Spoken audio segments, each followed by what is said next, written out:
इससे तेरे लिए अर्जुन कर्तव्य और अकर्तव्य की व्यवस्था में कौन सी साधना करनी चाहिए, कौन सी त्याग देनी चाहिए, नहीं करनी चाहिए, उनके लिए शास्त्र ही प्रमाण है। बात खत्म होगी। जो आचार्य या जो श्रद्धालु श्रीमद् भगवत गीता जी को सही मानता है, श्रोधार्य मानता है और इसके पाठ्यक्रम में विश्वास रखता है, और जो आचार्य अपने शिष्यों को, अनुयायियों को ये राय देता है कि गीता जी का नित्य पाठ अवश्य करना चाहिए, तो फिर वो अगर गीता जी के विरुद्ध साधनाएं बता रहा है और गीता जी के विरुद्ध वो ज्ञान दे रहा है, तो वो अज्ञानी आचार्य है, वो तत्व ज्ञानहीन है, वो आध्यात्मिक ज्ञानहीन अज्ञानी है। कोई प्रश्न करते हैं किनको? हिंदू धर्म के आचार्यों, गुरुओं को। उनसे पूछते हैं कि क्या ब्रह्मा विष्णु महेश जी की मृत्यु होती है? क्या ये जन्मते मरते हैं? तो उत्तर देते हैं कि ये कभी जन्मते मरते नहीं। फिर प्रश्न किया जाता है क्या ब्रह्मा जी, विष्णु जी, शिव जी के माता पिता हैं? वो कहते हैं जब इनका जन्म मृत्यु होता ही नहीं, माता पिता का प्रश्न ही नहीं। यदि ये उत्तर कोई आचार्य देता है या कोई गुरु देता है, वो अज्ञानी व्यक्ति है, वो लोक वेद सुना रहा है, वो दंत कथा सुना रहा है, और इन भोली श्रद्धालुओं को, इन विश्वासियों को, या जो उस पर विश्वास किए बैठे हैं उसको, उस अज्ञानी को और संत आचार्य मान कर बैठे हैं, उनका जीवन नाशक है। ईसा मसीह जी ने कहा था जनता को, श्रद्धालुओं को, कि तुम जिनको गुरु मानते हो वो गुरु नहीं है, उनके पास आध्यात्मिक ज्ञान नहीं है। वो तुमसे इतना मीठा बोलते हैं, तुम उनको एक नेक व्यक्ति मानते हो, लेकिन वो तुम्हारे जीवन के खाने वाले राक्षस हैं। जैसे तुम उनको भेड़ मानते हो, वो भेड़ के रूप में भेड़िया है। और इसी बात का दुख माना था उन दुष्ट नकली गुरुओं ने, और उस महापुरुष को मौत के घाट पहुंचवा दिया। जनता को सत्य से परिचित नहीं होने दिया। अब वो तो 2000 वर्ष पहले की बातें हैं।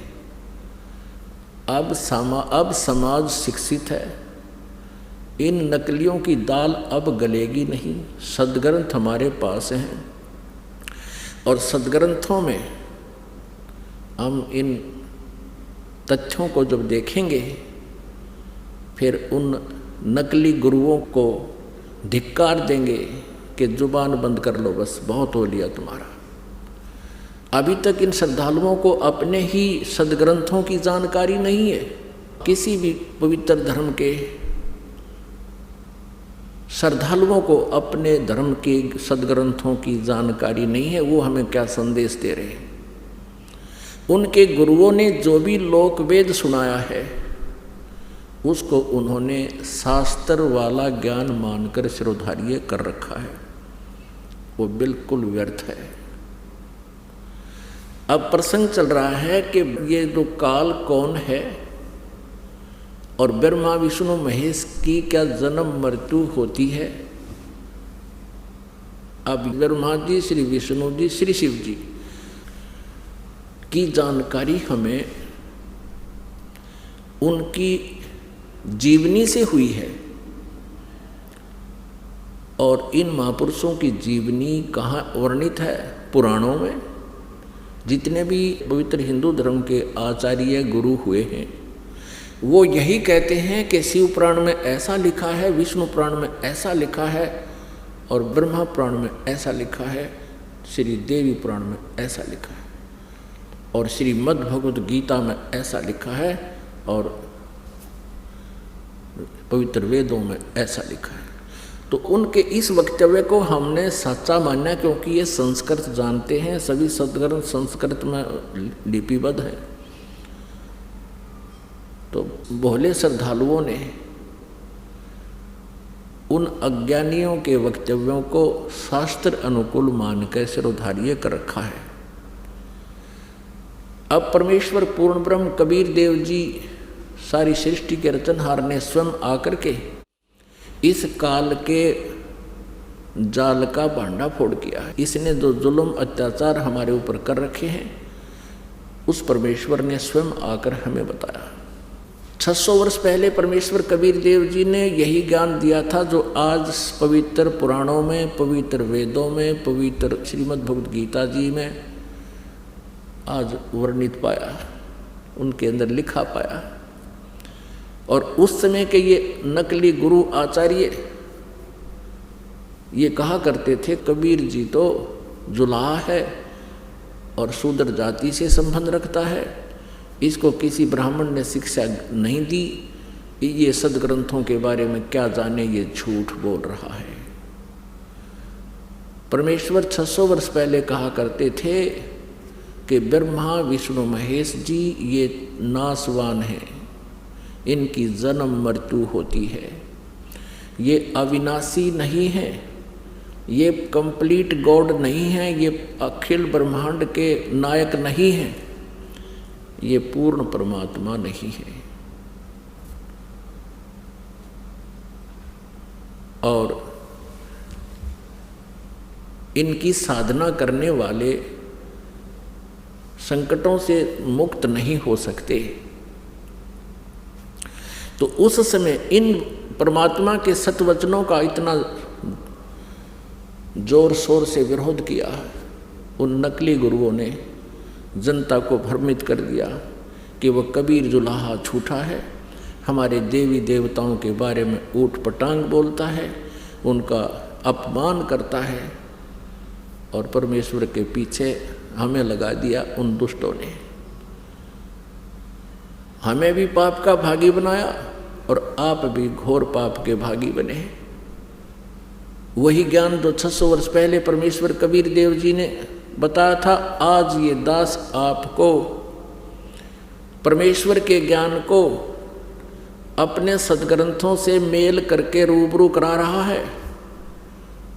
और पुण्यात्मा जो अच्छी आत्मा है, बुद्धिमान है, वो तुरंत इसको समझ रहे हैं और इन नकली गुरुओं के जो है उद्देश्य से भी परिचित हो रहे हैं कि ये क्या चाहते हैं। इनका उद्देश्य सदा ये रहा है कि हम जनता को सच्चाई से दूर रखें ताकि इनके ये रोजी रोटी बनी रहे, इनका आचार्य पद सुरक्षित रहे, इनका गुरु पद सुरक्षित रहे और इनको जनता के कल्याण से कोई लेन देन नहीं। यदि ये सत्य में वास्तव में जनता के हितैषी हैं, ये गुरु नकली और ये महंत अपना जीवन नष्ट कर रहे हैं, अगर ये हितैषी हैं तो इस ज्ञान को समझे और गहराई से सोचे तुम क्या कर रहे हो, क्या करना चाहिए था, तुम कितने दोषी हो भगवान के, और स्वीकार करें, सरेंडर करें इस ज्ञान के सामने कि हमारे पास ज्ञान नहीं है, नहीं तो आओ मैदान में और प्रमाणित करो अपने ज्ञान को किसी सदग्रंथ के साथ से। अब यह आध्यात्मिक ज्ञान चर्चा एक प्रोग्राम स्पॉन्सर करवाया जा रहा है भक्तों के द्वारा। अब इसमें देखते हैं कितने लोग आते हैं। यदि ये हितैषी हैं जनता के तो आएंगे और अपने विचार व्यक्त करेंगे और साथ में फिर दास भी अपना टिप्पणी करेगा, विचार देगा। अब जिसको अच्छा लगेगा पुण्यात्मा स्वीकार कर लेंगी, ये भ्रमित ना रहेंगी। अपनी अपनी कह रहे हैं, लोक वेद सुना रहे हैं, तो वो लोक वेद अब पता चल जाएगा जो सदग्रंथों से मेल खाता है वो ज्ञान तत्व ज्ञान है, और जो सदग्रंथों से शास्त्रों से बाहर है, आउट ऑफ सिलेबस उनके विचार हैं, तो वो तत्व ज्ञान नहीं, वो कोरा अज्ञान है।